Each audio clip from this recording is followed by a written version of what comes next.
Miju gang এর মূলত যে নেতৃত্ব দেয় তারা হচ্ছে তিনজন। একজন হচ্ছে মোহাম্মদ রমজান, তিনি একজন ছাত্র শিবিরের সক্রিয় কর্মী। এছাড়া রয়েছে মিজান, যেটা সর্বডানে উনি আছেন, যে লাল টি শার্ট পরা স্ট্রাইপ। এই মিজান হচ্ছে ছাত্র শিবিরের আইন সম্পাদক এবং এরা মূলত তাদের পরিচয়টি গোপন করে বিভিন্ন ধরনের তারা কর্মী সংগ্রহ করছিল এবং এই কর্মীদেরকে তারা বিভিন্ন ধরনের মূলত মোটিভেশন করে। তাদের আন্ডারে যারা আসে তাদেরকে প্রথমে তাদেরকে মোটিভেশন করে ভালো লেখাপড়া করতে হবে, সমাজে ভালো কাজ করতে হবে এবং এর মাধ্যমে তারা সমাজে এই স্থিত অবস্থা বা সমাজে একটা বিচারিক ব্যবস্থা কায়েম করার জন্য তারা তাদেরকে বিভিন্ন ধরনের অস্ত্র তাদের হাতে দেয়, তাদেরকে এটা দিয়ে প্রলুব্ধ করে। এই প্রলুব্ধ করে তাদেরকে বিভিন্ন ধরনের যে অপরাধমূলক কার্যক্রম, সেই কার্যক্রমগুলি তারা পরিচালনা করে। এখানে তাদেরকে আমরা ধরেছি হচ্ছে রাজশাহী মহানগরীর চন্দ্রিমা থানাধীন ছোট বনগ্রাম এলাকা থেকে। এই ছোট বনগ্রাম এলাকায় এখানে বকুল নামে একজন ব্যক্তি আছেন, যিনি একজন দলিল লেখক। মিজানের সাথেই যে দাঁড়িয়ে আছে, নীল টি শার্ট পরা, যেটা মানে একটু পিছনের দিকে, তো সে মূলত দলিল লেখক এবং ওই এলাকায় কোনো ধরনের জমি বিক্রি করতে হলে এই যে গ্রুপটা আছে তাদেরকে একটা পার্সেন্টেজ দিতে হবে এবং ম্যাক্সিমাম ক্ষেত্রে এই যে বকুল আছে, এই বকুল ব্যতীত কেউ এই জমির দলিল লিখতে পারে না ওইখানে। সে একটা ওই ধরনের এক ধরনের রাজত্ব কায়েম করে রেখেছে, কিন্তু তাদের যে আসল পরিচয়টা এটা এখানকার এলাকাবাসী কেউই জানে না। বাট ভুক্তভোগীদের অনেকগুলি ভিডিও আপনাদেরকে আমরা দেখাবো, যারা ভুক্তভোগী আছেন এদের সম্বন্ধে আমাদেরকে বলেছেন। বাট তারা মূলত ছাত্র শিবিরের পরিচয়টাকে গোপন করে এবং কর্মী সংগ্রহকে, তারা যে কর্মী সংগ্রহ করছে এটাকে গোপন করে তারা মূলত এই কার্যক্রমগুলো পরিচালনা করে। আমরা এমন একজনকে গতকালকে পেয়েছি, যাকে আমরা পরবর্তীতে তার সেরকম সম্পৃক্ততা পাইনি। সে মূলত গতকালকেই প্রথম তাদের সাথে জয়েন করতে চেয়েছিল, আমরা প্রতিমধ্যেই তাকে থামিয়ে দিয়েছি। সে ছেলেটা পলিটেকনিক থেকে লেখাপড়া করছে এবং তার জার্মানি যাওয়ার কথা, সে IELTS এর জন্য লেখাপড়া করছে, কিন্তু তাকে এইটা থেকেও তাকে মোটিভেট করে সে তাদের এই কর্মী বানানোর চেষ্টা করছিল। সো এইখানে আমরা ছাত্র শিবিরের যে কার্যক্রমগুলো এখানে আমরা দৃশ্যমান দেখতে পাই না, বাট তারা কিন্তু অন্তরালে আমাদের বিভিন্ন যারা আমাদের এই কিশোর গ্যাং কালচারের অন্তরালে তারা কিন্তু তাদের কর্মী সংগ্রহ কিন্তু চালু রেখেছে এবং এখানে তারা বিভিন্ন ধরনের খেলনা পিস্তলকে তারা ব্যবহার করে, তারা কোমরে নেয় এবং যেটা দেখতে অলমোস্ট যারা সাধারণত আসল যে পিস্তল বা আসল যে আগ্নেয়াস্ত্র যেগুলো তারা দেখে, আমরা যারা দেখিনি কোনোদিন, তাদেরকে তারা এটা দিয়ে কিন্তু তারা কিন্তু বিভিন্ন ধরনের ভয় ভীতি দেখেন। এখানে জানেন যে আমি যে নামগুলি বলি সেটা হচ্ছে যেগুলো আমি উদ্ধার করেছি, যেগুলো স্টেটমেন্টটা দিই। ধারালো হাসুয়া ছিল 18টা, ধারালো তলোয়ার হচ্ছে 60টা, চাকু 2টা, কাটার হাতল 3টা, চাইনিজ কুড়াল 1টা। ইভেন তারা সিমেন্ট দিয়ে ব্লক তৈরি করেছে যাতে তারা সেটা দিয়ে থ্রো করে একটা প্যানিক তৈরি করতে পারে, যেগুলো একদম মানে শুধুমাত্র বানানোই হয়েছে গ্রেনেড সদৃশ টাইপ, যাতে সেটা দিয়ে মানুষকে তারা আহত করতে পারে। এরকম আছে প্রায় 53টা, যা হ্যান্ড গ্রেনেডের মতো দেখতে। এরপরে খেলনা পিস্তল পেয়েছি আমরা 1টা, মোটরসাইকেল 3টা, মোবাইল 12টা, সিম 16টা এবং এরা মূলত নিজেদেরকে মিজু গ্যাং বলে ডাকে। এবং 1 নম্বর আসামি যাদেরকে আমরা ধরেছি তার মোহাম্মদ মিজানুর রহমান, পিতা মোহাম্মদ আজিমউদ্দিন, শাং খোজাপুর। 2 নম্বর মোহাম্মদ বকুল, যিনি একজন দলিল লেখক, পিতা মৃত মুকুল, শাং খোজাপুর। 3 নম্বর হচ্ছে মোহাম্মদ ইমান, পিতা মোহাম্মদ বাবুল হোসেন, শাং ডাসমারি পূর্বপাড়া। 4 নম্বর মোহাম্মদ সাকিব, পিতা মোহাম্মদ আমজাদ হোসেন। 5 মোহাম্মদ রবিন, পিতা মোহাম্মদ আব্দুর রাজ্জাক। 6 মোহাম্মদ রাব্বি, পিতা মোহাম্মদ আসলাম আলী।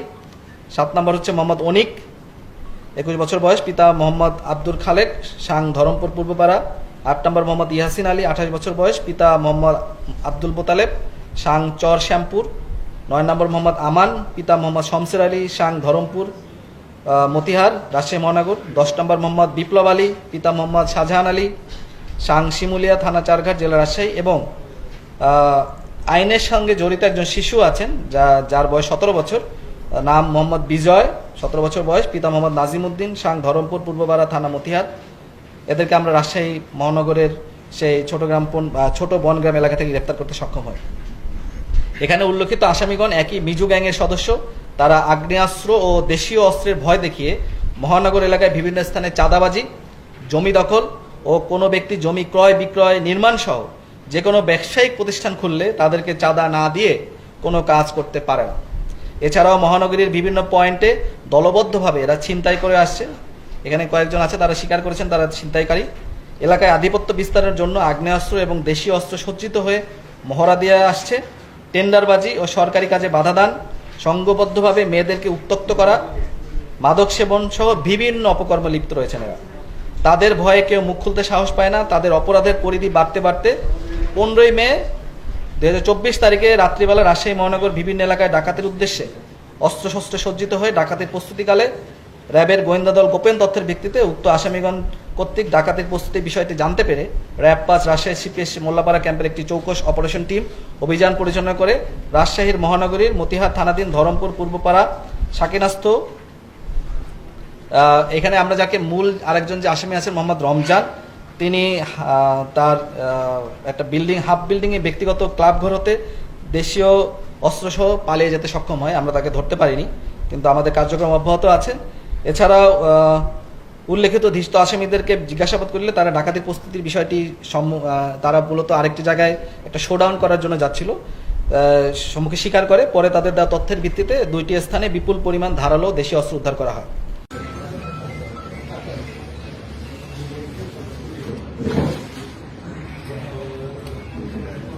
বিভিন্ন ধরনের বয়স্ক ভাতা, বিধবা ভাতা, হজের জন্য এখন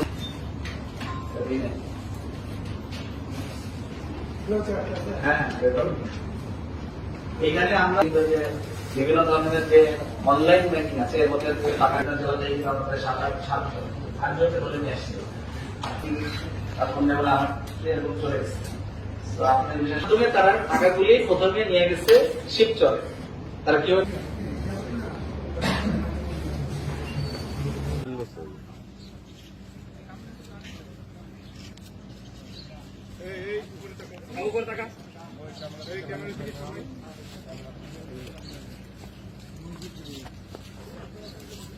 টিকটক হেভি হবে।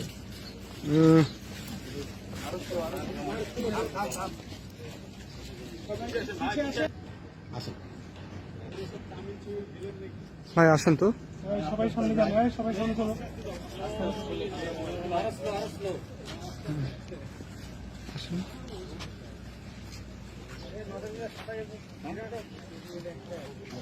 তার দাঁড়ায় রাখেন।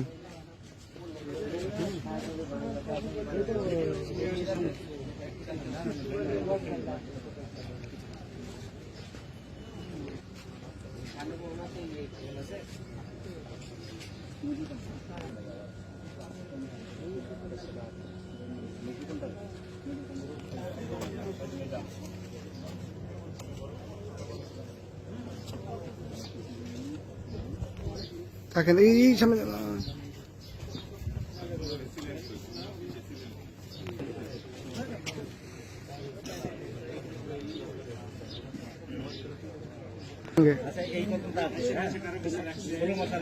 হ্যাঁ আসেন, হ্যাঁ হ্যাঁ আসেন।